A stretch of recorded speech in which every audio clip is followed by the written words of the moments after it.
ये कहानी 2027 की है। हम हमारे मेन कैरेक्टर नाओमी को देखते हैं। हम देखते हैं उसके स्कूल के बच्चे बड़े आसानी से रोड क्रॉस कर लेते हैं, लेकिन उसे रोड क्रॉस करने में थोड़ी परेशानी होती है। फिर स्कूल पहुंचने के बाद हम देखते हैं वो ज्यादा किसी से बात नहीं करता और उसके कोई दोस्त भी नहीं होते। अगले सीन में नाओमी लाइब्रेरी में आके इस बारे में पढ़ रहा होता है वो अपने कॉन्फिडेंस को किस तरह बढ़ाए। इसमें एक पॉइंट लिखा हुआ था, ये मत सोचो दूसरे तुम्हारे बारे में क्या सोचेंगे, बस अपने मन की बात सभी को खुल के बताओ। फिर अगले सीन में हम देखते हैं नाओमी की सीट पर कुछ लड़कियां बैठी हुई हैं, लेकिन नाओमी अपनी सीट पर बैठना चाहता है पर उन्हें कुछ कहने की उसकी हिम्मत नहीं होती और वो उनसे बिना कुछ कहे ही यहाँ से भाग जाता है, जिससे हमें पता चलता है हमारा नाओमी एक इंट्रोवर्ट लड़का है। अगले सीन में नाओमी और उसकी क्लास के सारे बच्चे कॉन्फ्रेंस हॉल में बैठे हुए थे। यहाँ पर दो लड़के एक लड़की की तारीफ करते हुए कहते हैं, देखना वो कितनी क्यूट है। इस लड़की का नाम कादाना कुची है और नाओमी को भी वो लड़की काफी क्यूट लगती है। फिर एक लड़का कम्युनिटी के कम्युनिकेशन के लिए ग्रुप बनाने को कहता है। नाओमी और सभी लड़के उस ग्रुप में ज्वाइन हो रहे होते हैं। तभी एक लड़का कादाना कुची के पास जाके उसका नंबर मांगता है। ये देखकर बाकी लड़के भी पीछे नहीं रहते, वो सभी उसके पास जाकर उसका नंबर लेने लगते हैं और कादाना कुची भी उन सभी को अपना नंबर दे भी देती है, पर नाओमी को उससे नंबर मांगने की हिम्मत नहीं होती। वो बस दूर खड़ा होकर ये सब देख रहा था। इसके बाद सभी बच्चे यहाँ से चले जाते हैं, लेकिन नाओमी को तो किसी से नंबर चाहिए ही था। फिर वो काफी हिम्मत करके एक रूरी नाम की लड़की से नंबर मांगने की कोशिश करता है। रूरी का फोन शायद खराब होता है, इसलिए वो उसे अपना एड्रेस लिखकर देती है और कहती है अगर किसी भी चीज की जरूरत पड़े तो मेरे घर आ जाना। लेकिन नाओमी को हर किसी से बात करने में डर लगता है, क्या वो उसके घर जाएगा। फिर नाओमी कुछ किताब लेकर अपने घर की ओर जा रहा होता है। तभी वो आसमान में कुछ अजीब कलर की वेब जैसी चीज देखता है। फिर आसमान से उसे एक कौवा आते हुए दिखता है। हड़बड़ी के चलते उसके हाथ से किताब गिर जाती है और वो कौवा उसकी किताब लेकर उड़ जाता है। फिर नाओमी कौवा का पीछा करते करते एक ऐसी जगह आता है जहाँ पर लाइन से बहुत सारे गेट बने हुए थे। आगे यह कौवा एक जगह बैठा हुआ था। वो नाओमी को देखकर वो किताब वहीं गिरा देता है। नाओमी किताब उठाने जाता है, तभी उसके आसपास रोशनी होने लगती है। फिर सारी रोशनी इकट्ठा होती है और एक आदमी उसमें से निकलता है। ये आदमी बहुत खुश होता है और कहता है वो फाइनली यहाँ पर आ गया, लेकिन नाओमी ये देखकर काफी डर जाता है। तभी ये आदमी नाओमी का नाम लेकर उसे बोलता है आज की तारीख क्या है। नाओमी इससे और भी ज्यादा डर जाता है, आखिर इसे उसका नाम कैसे पता। फिर वो यहाँ से भाग जाता है, लेकिन वो आदमी उसका पीछा करता है और उसे रुकने के लिए कहता है, लेकिन नाओमी उसे चकमा देकर ट्रेन के अंदर आ जाता है और वो आदमी बाहर ही रह जाता है। नाओमी ट्रेन से उतर के अपने घर जाते जाते उस आदमी के बारे में सोच रहा होता है। तभी वो देखता है वो आदमी यहाँ पर भी आ चुका था। वो आदमी अपने हाथ से 0 बनाता है और उसे टाइम दिखने लगता है। फिर वो कहता है मैं समय से 3 महीने पहले आ चुका हूँ और ये एकदम परफेक्ट है। नाओमी उसे कहता है वो उसे फॉलो ना करे, नहीं तो वो पुलिस कंप्लेंट कर देगा। तभी नाओमी ये देखकर हैरान हो जाता है, लोग उसके आर पार होकर निकल रहे थे। वो आदमी कहता है सिर्फ नाओमी ही उसे देख सकता है। नाओमी उससे कहता है आखिर वो कौन है। वो आदमी कहता है मैं बताऊंगा मैं कौन हूँ। फिर वो कहता है आखिर तुम कौन हो नाओमी। अगले सीन में नाओमी अपने घर पर जागता है और जब वो खिड़की के पर्दे हटाता है सामने वही क्रो था। इसके बाद नाओमी तैयार होके उस क्रो के पीछे पीछे जाता है। वो क्रो नाओमी को एक अजीब सी जगह लेके आता है जहाँ पर वो आदमी नाओमी का इंतजार कर रहा था। फिर हम देखते हैं वो जिस जगह पर था वो एक हिस्ट्री होम है। यहाँ पर नाओमी और वो आदमी हर जगह घूमते हैं और वहाँ पर एक लड़की लोगों को कियातो नाम की प्रोजेक्ट को समझा रही थी। इस प्रोजेक्ट के 7 साल पहले एक ब्यूरो नाम के ऑर्गेनाइजेशन ने चालू किया था। इस प्रोजेक्ट के हिसाब से पूरी सिटी को ड्रोन से रिकॉर्ड किया जा रहा है। इस वजह से सिटी के लोग सिटी के 3D मैप यूज कर सकते हैं और 7 साल पहले किसी भी इंसिडेंट को अपने सामने होते हुए देख सकते हैं। ये टाइम ट्रेवल करके अपने पास्ट को देखने जैसा है। लेकिन है तो ये वर्चुअल वर्ल्ड और किसी भी इंसान को ये रियल वर्ल्ड जैसा लगेगा। और सिटी को 24 घंटे रिकॉर्ड करने की वजह से जो इंफॉर्मेशन बनता है उसे स्टोर करने के लिए ब्यूरो ने क्वांटम स्टेट बनाया है जिसकी स्टोरेज की कैपेसिटी इन्फिनाइट है और इसका नाम एलीट है। नाओमी ये सब चीजों को देख ही रहा होता है, तभी वो आदमी नाओमी को वहाँ से चलने को कहता है। बाद में वो आदमी नाओमी को दीमा सीगा नाम की जगह पर लेके आता है। नाओमी को लगता है आखिर ये यहाँ पर मुझे क्यों लाया है, यहाँ पर तो कुछ भी नहीं है। फिर वो आदमी कहता है नहीं बहुत कुछ है। तभी एक ड्रोन आके नाओमी के सर पर गिरता है जिससे नाओमी के सर से खून बहने लगता है। फिर वो आदमी कहता है 2020 में ही कियादो का असली मकसद स्टार्ट हो चुका था जिससे कियादो को सीक्रेट तरीके से बहुत सारे ड्रोन से कवर किया गया। ये सभी ड्रोन पूरे कियादो को अपने अंदर स्टोर कर रहे हैं। आगे वो आदमी बताता है 17 अप्रैल 2027 यानी आज नाओमी के सर पर एक ड्रोन गिरा। ये एक रिकॉर्डेड पास्ट है, यानी नाओमी ड्रोन से रिकॉर्ड किया गया एक पास्ट है। ये कहने के बाद वो आदमी अपना चेहरा दिखाता है। वो कहता है मैं फ्यूचर से तुम्हें एक्सेस कर रहा हूँ और मैं फ्यूचर का 10 साल पहले का नाओमी हूँ। यानी अब तक हम जिस नाओमी को देख रहे थे वो नाओमी एक रिकॉर्डेड पास्ट है। वर्चुअल नाओमी ये सुनकर सदमे में होता है कि वो सिर्फ एक रिकॉर्ड है। ओरिजिनल नाओमी कहता है मैं तुम्हें समझ सकता हूँ क्योंकि वो दोनों सेम है और क्योंकि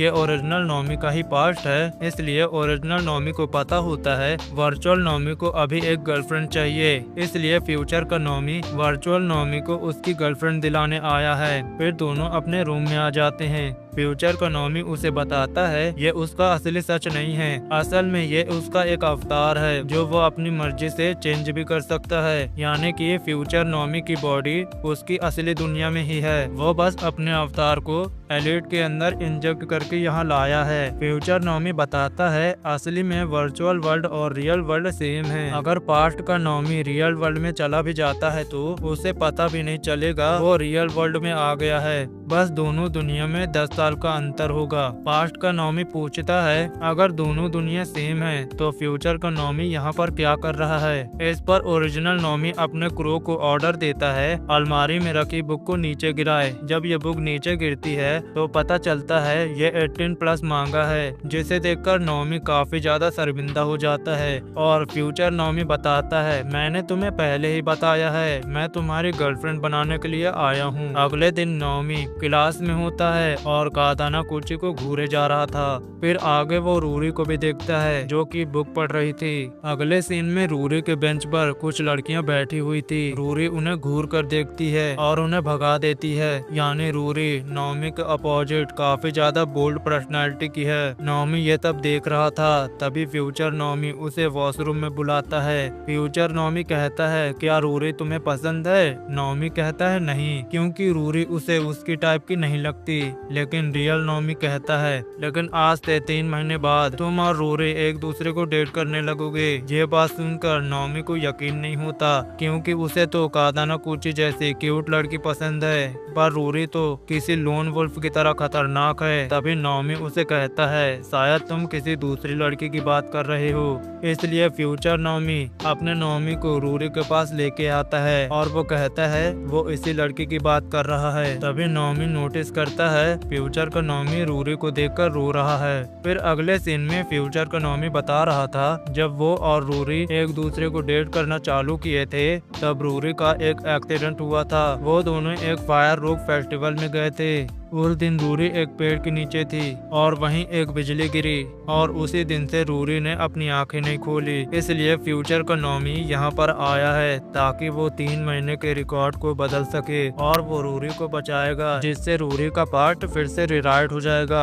फिर एलिट में वो डाटा रिकॉर्ड होगा जिसमें रूरी एकदम ठीक है। इस पर नाओमी पूछता है आखिर ऐसा करने से क्या होगा, ये तो एक वर्चुअल वर्ल्ड है ना, यहाँ पर भले ही तुम रूरी को बचा लो लेकिन रियल वर्ल्ड में रूरी ठीक नहीं हो सकती। फ्यूचर नॉमी कहता है हाँ, ऐसा करने से रूरी ठीक तो नहीं होगी, लेकिन जब वो रूरी को डेट करना चालू किया था तभी ही रूरी का एक्सीडेंट हो गया था, इसलिए उसके साथ बिताए हुए यादें उसके पास नहीं हैं। इसलिए वो रूरी के साथ बिताए हुए सभी पलों को देखना चाहता है और वह फ्यूचर के उस मेमोरी को देखना चाहता है जब वो तब बनती जब रूरी का एक्सीडेंट नहीं होता। भले ही वो मेमोरी रिकॉर्डेड वर्ल्ड में क्यों ना हो, भले ही रियल नॉमी उन सभी पलों को नहीं जी पाएगा, लेकिन वर्चुअल नॉमी इन सभी पलों को जी पाएगा। फिर ओरिजिनल नॉमी कहता है वो इस दुनिया की किसी भी चीजों को छू नहीं सकता, इसलिए उसे रूरी को बचाने के लिए वर्चुअल नॉमी की मदद चाहिए। वर्चुअल नॉमी कहता है अगर मेरी मदद से वो रूरी का एक्सीडेंट होने से रोक सकता है तो वो ऐसा जरूर करेगा, पर वो ऐसा करेगा कैसे, क्योंकि वो बहुत ज्यादा कमजोर है और वो किसी भी काम को बहुत अच्छे तरीके से नहीं कर पाता। तभी ओरिजिनल नॉमी कहता है तुम चिंता मत करो, तुम अब से पावरलेस नहीं हो, क्योंकि अब से तुम्हारे पास मैं और यह क्रो हैं। तभी वो क्रो नॉमी के हाथ में जाके बैठता है और उसमें से लाइट निकलने लगता है। फिर आगे वो उसके हाथ में ब्लू कलर की ग्लव में बदल जाता है। फिर अगले दिन ओरिजिनल नॉमी सुबह सुबह वर्चुअल नॉमी को एक जंगल में लेके आता है और वो अपने हाथ को कैसे यूज करता है वो सिखाने लगता है। वो कहता है नॉमी जो कुछ भी सोचेगा उसका ग्लव वो सब बना देगा। इस ग्लव को गॉड्स ग्लव बोलते हैं। फिर आगे वो कहता है सिंपल चीजें जैसे वाटर वो तुरंत ही बन जाएगा, लेकिन कॉम्प्लेक्स चीजों में थोड़ा टाइम लगेगा, जैसे मेटल या मशीन में। गॉड्स ग्लव पूरी एलिट को भी रीडिजाइन कर सकता है और हर रिकॉर्डर चीज बना सकता है, जैसे हवा से पानी, सोल से जेम और नथिंग से समथिंग। अगर रियल नॉमी कुछ भी चीजें बनाता है तो वो एक इल्यूजन रहेगा, अगर वर्चुअल नॉमी कुछ भी बनाता है तो इसका इस्तेमाल वो कर सकता है। आगे रियल नॉमी कहता है वर्चुअल नॉमी अपने से ज्यादा दूर की चीजें क्रिएट नहीं कर सकता और गॉड हैंड से किसी भी ऑब्जेक्ट को क्रिएट करने के प्रोसेस की स्पीड इस पर डिपेंड करता है नॉमी उस ऑब्जेक्ट को अपने दिमाग में कितनी जल्दी सोच पाएगा। आगे ओरिजिनल नॉमी एक डायरी निकालता है। इस डायरी में उन सभी इंसिडेंट के बारे में लिखा हुआ था जिस वजह से रूरी और नॉमी एक दूसरे के करीब आए थे और डेट करने लगे थे। रियल नॉमी वैसे ही वर्चुअल नॉमी से करवाएगा जिससे वो दोनों एक दूसरे को डेट करने लगे। वर्चुअल नॉमी कहता है अगर ये सब चीजें फ्यूचर में उनके साथ होने वाली है तो उसे इस डायरी को फॉलो करने की जरूरत है क्यों है। रियल नॉमी कहता है जब से वो उसके साथ रहने लगा है तब से उसका पार्ट थोड़ा सा अलग हो चुका है, शायद नॉमी के साथ जैसा होना चाहिए वैसा ना हो। असल में वर्चुअल नॉमी को वो सब फॉलो करना पड़ेगा जो उसके साथ फ्यूचर में होने वाली हैं, ताकि सब कुछ प्लान के अकॉर्डिंग चले, कुछ भी गड़बड़ ना हो। तब रियल नॉमी को किताब नीचे गिराने को कहता है। नॉमी ऐसा ही करता है, फिर वो उसे उठाने को भी कहता है। जब नॉमी किताब को उठाने लगता है तब उसका सर किसी लड़की के गलत ही जगह पर टकरा जाता है। तभी नॉमी को पता चलता है ये तो रूरी है और वो काफी ज्यादा गुस्सा भी है। फिर अगले सीन में बस से उतरने के बाद रूरी उसे एक थप्पड़ मार के चली जाती है। इसके बाद वर्चुअल नॉमी रियल नॉमी पर गुस्सा होने लगता है। वो कहता है रूरी तो उससे और भी ज्यादा नफरत करने लगेगी। फिर रियल नॉमी कहता है चिंता मत करो, ये तो होना जरूरी था। फिर अगले दिन लाइब्रेरी में नॉमी रूरी के पास जाकर कल जो हुआ उसके लिए सॉरी बोलता है और उसे इस बुक मार्क को लौटाते हुए कहता है उसने बस स्टॉप के पास इसे गलती से गिरा दिया था। रूही इसे पाकर काफी खुश होती है क्योंकि वो इसे कब से ढूंढ रही थी। फिर रूही नॉमी से माफी मांगती है क्योंकि उसने नॉमी की पूरी बात सुने बिना ही उसे थप्पड़ मार दिया और ऐसे धीरे धीरे समय बीतने लगता है। फिर हम देखते हैं नॉमी और रूही के बीच इंटरेक्शन बढ़ने लगा है और उन दोनों की ड्यूटी लाइब्रेरी में साथ में लगी हुई थी, जिससे उन दोनों की दोस्ती काफी ज्यादा बढ़ने लगी। लाइब्रेरी की क्लास खत्म होने के बाद ये दोनों बस स्टॉप के पास आते हैं। रूही को लगता है शायद वो दोनों एक ही बस में जाने वाले हैं क्योंकि वो उस दिन भी एक ही बस में थे। नॉमी कहता है उस दिन वो कायता लाइब्रेरी की ओर जा रहा था तो इसलिए वो उस बस में था, पर असल में उसे दूसरी बस पकड़नी पड़ेगी।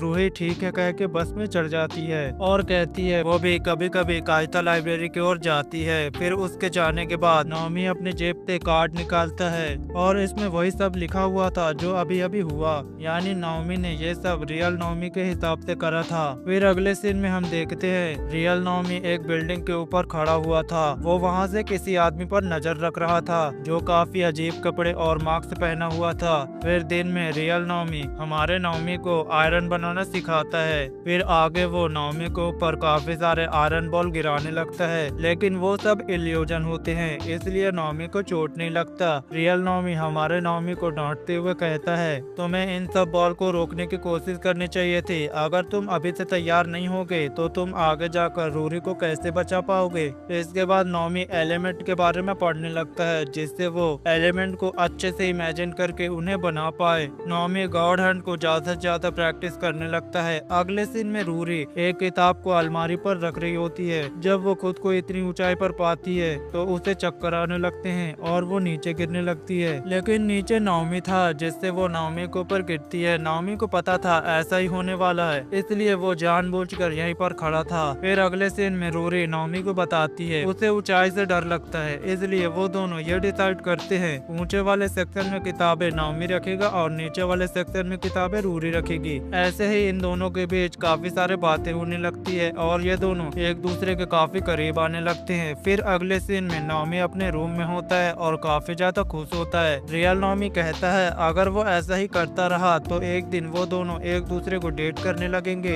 अगले सीन में नाओमी के घर के बाहर वही अजीब से मार्क्स वाले आदमी को देखते हैं। अगले दिन लाइब्रेरी में सभी को बताया जाता है सेकंड हैंड बुक फेयर होने वाला है और तुम सभी को बुक कलेक्ट करनी है और उस दिन फेयर में सेल भी करनी है। अगले दिन रूरी और नाओमी क्लास में एक बॉक्स रख देते हैं ताकि इसमें हर कोई अपनी यूज बुक को डाल सके, लेकिन उसमें 2-3 स्टूडेंट ही अपनी बुक को डालते हैं। नाओमी कहता है प्रेसिडेंट ने कहा था उम्मीद ज्यादा न रखना, लेकिन रूरी कहती है मैं इतनी जल्दी हार नहीं मान सकती। फिर ये दोनों सभी से बुक्स डोनेट करने की रिक्वेस्ट करने लगते हैं, पर 3 दिन में सिर्फ 37 बुक ही कलेक्ट हो पाती है। फिर प्रेसिडेंट उन्हें बताता है अगर कलेक्टर के पास कोई बुक हो तो वो भी उन्हें डोनेट कर सकता है। फिर रूरी नाओमी को अपने घर लेके आती है और उसे अपनी लाइब्रेरी में लेके जाती है। रूरी बताती है उसके दादाजी को बुक्स पढ़ने का काफी शौक था और वो इन सभी बुक को पढ़ा करते थे। फिर रूरी आगे कहती है वो यहाँ से कुछ बुक को ले सकते हैं। फिर रूरी और नाओमी एक ठेले में बुक को रख कर ले जाने लगते हैं। फिर एक जगह रुक कर वो दोनों पानी पीते हैं। रूरी उससे पूछती है तुम्हें किस तरह की बुक पसंद है। नाओमी को समझ में नहीं आता वो इस पर क्या बोले, क्योंकि रियल नाओमी ने उसे इसका जवाब नहीं बताया था। फिर वो कहता है उसे हर तरीके की बुक पसंद है। तब रूरी बताती है उसे एडवेंचर बुक पसंद है जिसमें मेन कैरेक्टर हार नहीं मानता और आखिरी तक लड़ता रहता है। फिर वो कहती है उसे हार न मानने वाले लोग पसंद है और वो भी ऐसे ही बनना चाहती है। नाओमी कहता है उसे साइंस बुक पसंद है क्योंकि साइंस आम आदमी की तरह होती है। आगे नाओमी कहता है साइंस बुक पढ़ के उसे ऐसा महसूस होता है जैसे वो उसी स्टोरी का हिस्सा है। रूरी कहती है वो उसकी फीलिंग को समझ सकती है। रूरी को इस तरह इस्तेमाल करता हुआ देखकर नाओमी शर्माने लगता है। फिर वो एक बुक उठाकर उसे पढ़ने लगता है। तभी रूरी कहती है अगर तुम्हें ये बुक पसंद है तो तुम इसे रख सकते हो। नाओमी कहता है कोई बात नहीं, जब इस बुक को फेयर में बेचा जाएगा तब वो इस बुक को खरीद लेगा। फिर नाओमी और रूरी बुक को लेकर स्कूल में पहुंचते हैं। फिर सारे बच्चे मिलकर सारे बुक को साइकिल स्टैंड के पास रख देते हैं, लेकिन रात में एक बल्ब की वजह से वहाँ आग लग जाती है और सारे बुक जल जाती है और ये सब कुछ रियल नाओमी भी देख रहा था और इसी वजह से अगले दिन सभी काफी ज्यादा दुखी होते हैं। फिर रियल नाओमी कहता है ये इंसिडेंट भी उन दोनों को करीब लाने में काफी मदद करेगा। नाओमी ये सब सुनकर काफी ज्यादा गुस्से में होता है और कहता है अगर तुम्हें ये सब पहले से पता था तो तुमने मुझे बताया क्यों नहीं। अगर ये बात मुझे पहले ही पता होती तो वो रूरी के बुक को कभी भी यहाँ नहीं रखता। रियल नाओमी कहता है फेयर कैंसिल हो गया था और रूरी डिप्रेस थी, उसे नहीं रूरी को कंफर्ट किया था। तभी वो दोनों और भी ज्यादा क्लोज आ गए थे। मतलब अब वर्चुअल नाओमी को भी ऐसा ही करना चाहिए। फिर हमें 12 बजे का सीन दिखाया जाता है और नाओमी जल्दी से उठकर लाइब्रेरी चला जाता है और वहाँ की बुक को अपने गॉड हैंड की मदद से फिर से रिक्रिएट करने की कोशिश करता है। यानी नाओमी रियल नाओमी के हिसाब से न जाके अपना ही एक अलग पास्ट बना रहा होता है। वो रूरी को कंफर्ट करने की बजाय उसकी जली हुई बुक को दोबारा रिक्रिएट करके उसे खुश करना चाहता था। अगले दिन स्कूल में जब रूरी नॉमी से मिलती है वो देखती है नॉमी की हालत काफी खराब है क्योंकि वो सारी रात जाग के उसकी बुक बना रहा था। फिर आगे नॉमी इन सभी बुक को रूरी को दे देता है और उसे झूठ बोलता है ये सारे बुक कहीं और रखा हुआ था और इसलिए ये बुक जलने से बच गया। अब उनके पास 50 से भी ज्यादा बुक होती है, यानी अब वो लोग सेकंड हैंड बुक फेयर भी कर सकते हैं। रूरी काफी ज्यादा खुश होती है क्योंकि ये बुक नहीं जले थे, लेकिन तभी नॉमी काफी थकने की वजह से वहीं पर सो जाता है और रूरी उसे संभाल लेती है ताकि वो नीचे न गिरे। तभी इनकी क्लासमेट वहाँ पर आ जाते हैं और सोचने लगते हैं क्या इनके बीच में कुछ चल रहा है। फिर हम देखते हैं ये लोग भी अपने साथ काफी बुक लेके आए थे। फिर अगले सीन में हम देखते हैं फेयर भी स्टार्ट हो चुका था और कादाना कुची सभी को पम्पलेट बांट रही थी। जब रूरी एक जगह बैठी होती है तो वो उसे भी अपने साथ खींच कर ले जाती है। फिर अगले सीन में जब नॉमी होश में आता है तो अपने सामने वो रूरी को देखता है जो कि फैंसी ड्रेस पहनी हुई थी। रूरी उसे बताती है तुम बहुत थके हुए थे और उठ भी नहीं रहे थे। वो आगे कहती है कमेटी ने मिलकर सारे बुक सेल कर दिए। यह सुनकर नॉमी काफी ज्यादा खुश होता है। फिर रूरी उसके पास आती है और स्माइल करते हुए उसे थैंक यू कहती है। तभी नॉमी खुद को रोक नहीं पाता और उसे शर्माते हुए कहता है वो उसे पसंद करता है। रूरी ये सुनकर वहाँ से उठ कर जाने लगती है जैसे वो गुस्सा हो गई हो। फिर वो उसे कहती है डेटिंग अकेले नहीं कर सकते, इसलिए वो उसे डेट करने के लिए तैयार है। फिर वो शर्मा के वहाँ से भाग जाती है। हम देखते हैं नॉमी गॉड हैंड से प्लैनेट के मिनी कूल बना रहा होता है और वो एक छोटा सा सन भी बना लेता है। फिर वो भी दिन आ जाता है जिस दिन रूरी का एक्सीडेंट होने वाला था। यहाँ रियल नॉमी को बता रहा होता है बिजली रात को 8:01 पर शुरू हुई थी। नॉमी कहता है वो जानबूझकर रूरी को फेस्टिवल के लिए इनवाइट नहीं किया। अगर रूरी फेस्टिवल में आएगी ही नहीं तो बिजली उस पर गिरेगी कैसे। लेकिन रियल नॉमी कहता है पर फिर भी अगर कुछ ऐसा होता है तो उसे इसके लिए तैयार रहना चाहिए। नॉमी गॉगल पहना हुआ था जिस वजह से वो रियल नॉमी से बात कर पा रहा था और रूरी अपने घर पर बुक पढ़ रही होती है। तभी वर्चुअल नॉमी को वही मार्क्स वाला आदमी दिखता है। जब नॉमी अपने गॉगल हटाता है तो वो उसे नहीं दिखता और जब वो अपने गॉगल पहनता है तो वो उसे फिर दिखने लगता है। रियल नॉमी कहता है वो लोग आ गए हैं। आगे वो बताता है ये अलर्ट के सिस्टम से हैं और ये अलर्ट के हर रिकॉर्ड को नजर रखते हैं और जब कुछ गड़बड़ होता है तो ये उसे नॉर्मल स्टेट में लाते हैं। फिर वर्चुअल नॉमी देखता है चारों तरफ से मार्क्स वाले आदमी उसकी ओर आ रहे हैं। फिर रियल नॉमी कहता है उसे रूरी को आखिरी टाइम तक बचाना होगा। फिर नॉमी अपने बुक को वेपन की तरह यूज करके उन मार्क्स वाले आदमी को मारता है, लेकिन कुछ मार्क्स वाले रूरी के कमरे के अंदर चले जाते हैं और रूरी को घेर लेते हैं और बाहर वो नॉमी को घेर लेते हैं। फिर मार्क्स वाले उनको वहाँ पर टेलीपोर्ट कर देते हैं जहाँ पर फेस्टिवल हो रहा था, क्योंकि अलर्ट के हिसाब से अभी उन दोनों को फेस्टिवल में होना चाहिए था। तभी रियल नॉमी फेस्टिवल में पहुंचता है और वर्चुअल नॉमी को कहता है जिस ब्रिज पर वो दोनों हैं उसी ब्रिज पर बिजली गिरी थी। फिर वर्चुअल नॉमी रूरी को वहां से लेकर भागने लगता है, लेकिन तभी रूरी के पैर किसी चीज से जकड़ जाते हैं। तभी दोनों तरफ से मार्क्स वाले आदमी आ जाते हैं। फिर रियल नॉमी कहता है अब समय आ चुका है, अब तुम्हें अपनी पावर का इस्तेमाल करना पड़ेगा। तभी वर्चुअल नॉमी अपने गॉड हैंड से एक बड़ा सा बॉल क्रिएट करता है, क्योंकि इस तरह की बड़ी चीज इस दुनिया में नहीं होनी चाहिए थी। तो सारे मार्क्स वाले उस बॉल के ऊपर चढ़ जाते हैं और उस बॉल को खत्म करने लगते हैं। जब बॉल पूरी तरह से खत्म हो जाता है तो बिजली का भी टाइम हो जाता है। तभी वर्चुअल नॉमी छोटा सा ब्लैक होल बना देता है और जब बिजली गिरती है तो बिजली ब्लैक होल के अंदर चली जाती है। फाइनली नॉमी ने रूरी को बचा लिया था। नॉमी रूरी के पास आता है और काफी ज्यादा खुश होकर रूरी को गले से लगा लेता है। वो कहता है उसने कर दिखाया, उसने रूरी को बचा लिया। पर रूरी कुछ भी समझ नहीं पाती और वो भी नॉमी को गले लगा लेती है। तभी नॉमी शर्मा के उससे दूर हो जाता है और उससे माफी मांगता है। फिर ये दोनों एक दूसरे के साथ काफी ज्यादा टाइम स्पेंड करते हैं। तभी ये दोनों एक दूसरे को किस करने ही वाले थे, लेकिन गॉड हैंड वापस क्रो बनकर उड़ जाता है और केव जैसी चीज से रूरी बंद हो जाती है। रूरी और नॉमी ये देखकर काफी ज्यादा घबरा जाते हैं। तभी यहाँ पर रियल नॉमी आता है और कहता है ये सिचुएशन एकदम परफेक्ट है और रूरी का माइंड स्टेटस वही है जो एक्सीडेंट होने से पहले उसका था। इसके बाद आसमान में फिर से रेड वेव आ जाते हैं और रियल नॉमी रूरी को उस रेड वेव के अंदर भेज देता है और वो खुद भी उसके साथ गायब हो जाता है। फिर हम 10 सालों के बाद रूरी का सीन देखते हैं जो कोमा से जागती है और रियल नॉमी उसे होश में आता हुआ देखकर उसे गले लगा लेता है। फिर हम देखते हैं रियल नॉमी के पैर पर कुछ हुआ है जिस वजह से वो लंगड़ा कर चल रहा था। आगे हमें पता चलता है उस बिजली वाले इंसिडेंट की वजह से रूरी कोमा में थी और उसकी सारी याददाश्त चली गई थी और रूरी को ठीक करने के लिए नॉमी के पास एक ही रास्ता था, वो एल्टे में स्टोर हुआ रूरी की मेमोरी को रियल रूरी के माइंड के अंदर ट्रांसफर कर दे।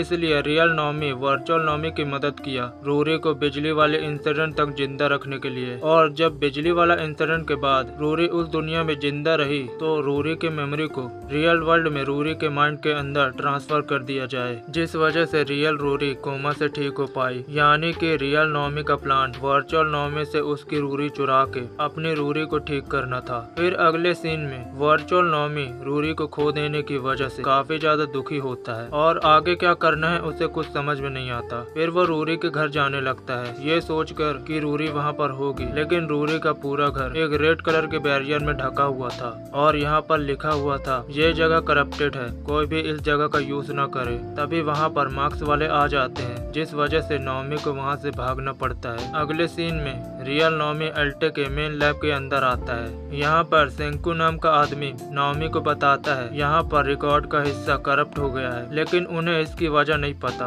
और ये करप्टेड डेटा अपने सभी आसपास के डेटा को करप्ट कर रहा है। इसलिए हमें इस डेटा को ऑफ करके बाहर निकालना होगा और इसे नया बनाना होगा। आगे हमें रियल नॉमी के आईडी कार्ड से पता चलता है वो एल्टे के सिस्टम का मैनेजमेंट डायरेक्टर बन गया है। इसी वजह से रियल नॉमी एल्टे को एक्सेस करके उसके अंदर आ पाया था। अगले सीन में वर्चुअल नॉमी मार्क्स वाले से भाग रहा होता है और एक ट्रक के पीछे छुप जाता है। फिर रियल नॉमी के कपड़े बदलते समय हम उसके पेट के एक गहरे घाव को देखते हैं। आगे रियल नॉमी सोचने लगता है ये सब उसने शुरू कैसे किया था। रूरी का एक्सीडेंट होने के बाद कादानाकुची और लाइब्रेरी के बाकी मेंबर रियल नॉमी को कोयातो सेंटर ले जाते हैं, जहां पर सेंकू एक प्रेजेंटेशन देता है। वो एक मरे हुए चूहे को एल्टे के डाटा को यूज करके वापस से जिंदा कर देता है। तब नॉमी के दिमाग में एक आइडिया आता है। नॉमी तब से रिसर्च में काफी ज्यादा मेहनत करता है। आगे वो एल्टे के लाइब्रेरी में ज्वाइन हो जाता है। वहाँ पर वो सेंकू से अच्छे रिलेशन बना लेता है। फिर बाद में उसे मेन डायरेक्टर का पोस्ट मिल जाता है। इसके बाद नॉमी बहुत बार रिकॉर्डेड वर्ल्ड में जाने की कोशिश करता है और हर बार फेल हो जाता है और उन्हीं में से एक फेलियर की वजह से नॉमी के पैर में चोट आ गई थी और नॉमी का पैर भी खराब हो गया था। नॉमी एल्टे के अंदर घुसने के लिए काफी ज्यादा ट्राई किया था। उसके बाद वो फाइनली जाके वो एल्टे के अंदर घुस पाया था।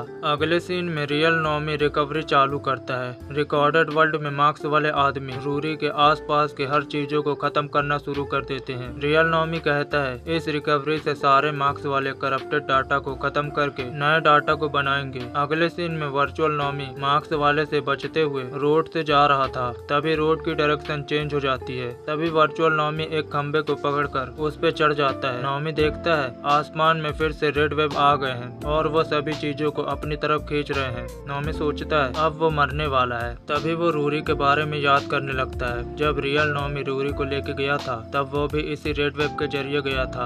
इसके बाद नॉमी रेड वेब के अंदर जंप कर देता है और उसके अंदर जाते ही उसके चारों तरफ के रेड वेब बदल जाते हैं। फिर आगे नॉमी एक जगह आके रुक जाता है और यहाँ पर उसे एक वैसा ही क्रो मिलता है जैसे रियल नॉमी के पास था, लेकिन ये क्रो बोल सकता था। फिर ये क्रो नॉमी को बोलता है उसकी दुनिया खत्म नहीं हुई है, बस उसकी दुनिया रीसेट हो रही है। वो क्रो कहता है वो उसके साथ है और वो रूरी को जाकर वापस ले जाएगा। वो नॉमी को 3 महीने से मेहनत करते हुए देख रहा था, इसलिए नॉमी पावरलेस नहीं है। क्रो फिर से नॉमी के हाथ से जुड़ जाता है और नॉमी को फिर से गॉड हैंड मिल जाता है। वो क्रो नॉमी से कहता है क्या तुम्हें तुम्हारी गर्लफ्रेंड चाहिए? नॉमी काफी जोर से कहता है हाँ।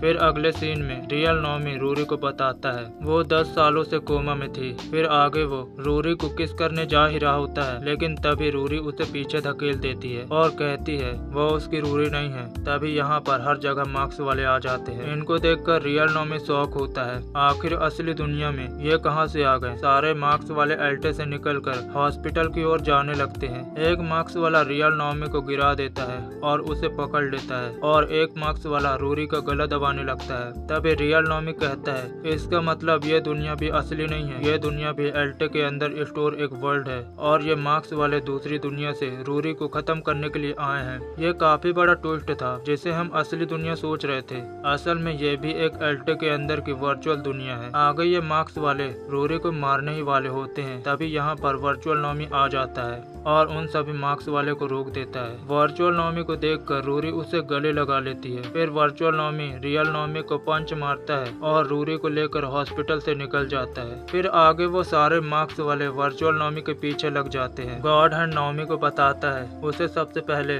कियातो स्टेशन जाना होगा क्योंकि वहाँ से सबसे जल्दी रूरी एल्टे के अंदर वापस जा पाएगी। नॉमी साइकिल बनाता है और रूरी के साथ स्टेशन जाने लगता है। आगे वो रूरी के आंखों में पट्टी लगा देता है और रूरी को उसे कस के पकड़ने को कहता है। इसके बाद वर्चुअल नॉमी साइकिल को तेजी से भगाने लगता है और आसपास के सभी रोड को उखाड़कर उन सभी मार्क्स वाले को गिराने लगता है। लेकिन एक ब्रिज को पार करते समय एक मार्क्स वाला रूरी को साइकिल से पकड़ लेता है। वर्चुअल नॉमी रूरी को बचा लेता है। तभी रियल नॉमी नीचे कार लेके आता है और वर्चुअल नॉमी को कार में बैठने के लिए कहता है। वर्चुअल नॉमी रूरी को कार में लेकर बैठ जाता है। फिर वो उससे पूछता है वो उसकी मदद क्यों कर रहा है। रियल नॉमी उसको कहता है ये सब उसकी वजह से हुआ है क्योंकि वो रूरी को फिर से जीते हुए देखना चाहता था। फिर आगे वो वर्चुअल नॉमी से कहता है वो अपने रूरी को अपनी दुनिया में वापस ले जाए। फिर वर्चुअल नॉमी रोलर की तरह एक ट्रैक बनाता है जिससे कार जल्दी से स्टेशन तक पहुंच जाती है। फिर वर्चुअल नॉमी गॉड हैंड के कहने पर एक गेट बनाता है। गॉड हैंड कहता है उन्हें इनसे नीचे जाते हुए उन्हें एक गेट को क्रॉस करना होगा और गेट को पार करते ही वर्चुअल नॉमी और रूरी अपने दुनिया में वापस चले जाएंगे। तभी वर्चुअल नॉमी रूरी को पहले जाने को कहता है और रियल नॉमी अपनी जैकेट को रूरी को पहना देता है। इस पर रूरी नॉमी से कहती है क्या तुम भी नॉमी हो। फिर वो उसके गले लग जाती है और कहती है तुम भी अपनी रूरी से बहुत प्यार करते हो ना। फिर वो इसके लिए रियल नॉमी को थैंक यू बोलती है। रियल नॉमी रोते हुए उसे आई लव यू कहता है। फिर रूरी अपनी दुनिया में वापस चली जाती है। फिर वर्चुअल नॉमी भी अपने दुनिया में जाने लगता है। तभी बहुत सारे मार्क्स वाले एक साथ इकट्ठा होके एक बड़ा सा हाथ बना लेते हैं। रियल नॉमी उस जगह से हटकर वर्चुअल नॉमी को गाइड करता है। आगे वर्चुअल नॉमी रियल नॉमी के कहने पर एक वेपन बनाता है और हर बार की तरह उसका वेपन एक बुक होता है और वो उस बुक को उस हाथ की ओर फेंकता है जिससे वो बड़ा सा हाथ दूर जाके गिरता है। लेकिन उसमें और भी बहुत सारे मार्क्स वाले जुड़ जाते हैं जिससे वो बहुत बड़ा मॉन्स्टर बन जाता है। आगे वो मॉन्स्टर एक टावर को तोड़ देता है और ये टावर उन दोनों नॉमी के ऊपर गिरने वाला होता है। तभी वर्चुअल नॉमी मेटल के खंभे बना के उस टावर को रोकने लगता है लेकिन बार बार उसके मेटल टूटने लगते हैं। तभी रियल नॉमी वर्चुअल नॉमी को कहता है इस मॉन्स्टर को रोकने का अब एक ही तरीका है। फिर हमें लैब का सीन दिखाया जाता है जहाँ सेको और सू ये सब देख रहे होते हैं। तभी सेको कहता है उन्हें एल्टे का मेन बटन बंद करना होगा। तो इस पर कहती है मेन बटन बंद करने से सारे मार्क्स वाले रुक जाएंगे। फिर ये दोनों मेन बटन को बंद करने जाते हैं। फिर रियल नॉमी कहता है अगर वर्चुअल नॉमी अपने गॉड हैंड की मदद से रियल नॉमी को गायब कर दे तो ये सारे मार्क्स वाले शांत हो जाएंगे क्योंकि ये मार्क्स वाले एक ही दुनिया में दो लोगों को रहने नहीं देते, इसलिए इन दोनों में से किसी एक का गायब होना जरूरी है। लेकिन वर्चुअल नॉमी उसे गायब करने से मना करता है और इस टावर को पूरी ताकत लगा कर रोकने लगता है। तभी ये मार्क्स वाले एक भाला बनाकर उस पे हमला करता है और चारों तरफ धुआं धुआं हो जाता है। जब धुआं हटने के बाद जब हम देखते हैं रियल नॉमी वर्चुअल नॉमी को बचा लिया था और वो भाला रियल नॉमी के बॉडी के पार हो गया था। वर्चुअल नॉमी ये देखकर उसके साथ बिता हुए पलों को याद करने लगता है। फिर वो अपने गॉड हैंड से हाथ मिला के उसको उसके दर्द से छुटकारा दे देता है। दूसरी ओर सेकू भी बटन बंद कर देता है। तभी एल्टे से काफी तेज रोशनी आने लगती है। फिर हम देखते हैं वर्चुअल नॉमी वापस अपने दुनिया में चला जाता है। रूरी रोते हुए नॉमी के गले लग जाती है। फिर वो नॉमी से पूछती है क्या अब वो अपनी दुनिया में वापस आ गए हैं। नॉमी कहता है हाँ यही उनकी असली दुनिया है। फिर हम हॉस्पिटल का सीन देखते हैं जहाँ कोई धीरे धीरे अपनी आंखें खोल रहा होता है। पास में एक लड़की होती है जो कहती है फाइनली तुम्हें होश आ गया और हम देखते हैं जो आंखें खोलता है वो कोई और नहीं रियल नॉमी होता है और उसके सामने रूरी होती है। नॉमी को होश में आता हुआ देखकर रूरी रोने लगती है और उसके गले लग जाती है। रूरी कहती है फाइनली उसने कर दिखाया। फाइनली नॉमी का सोल और बॉडी उससे मिल गया। नॉमी को होश में आता हुआ देखकर बाहर जो लोग होते हैं वो भी काफी ज्यादा खुश होते हैं। आगे हम देखते हैं ये सभी लोग चांद पर होते हैं और इतना होते ही कहानी खत्म हो जाती है। रुको रुको रुको, अगर आपको मेरी ये मेहनत पसंद आई हो तो सब्सक्राइब जरूर करें और लाइक जरूर करें ताकि मुझे मोटिवेशन मिले।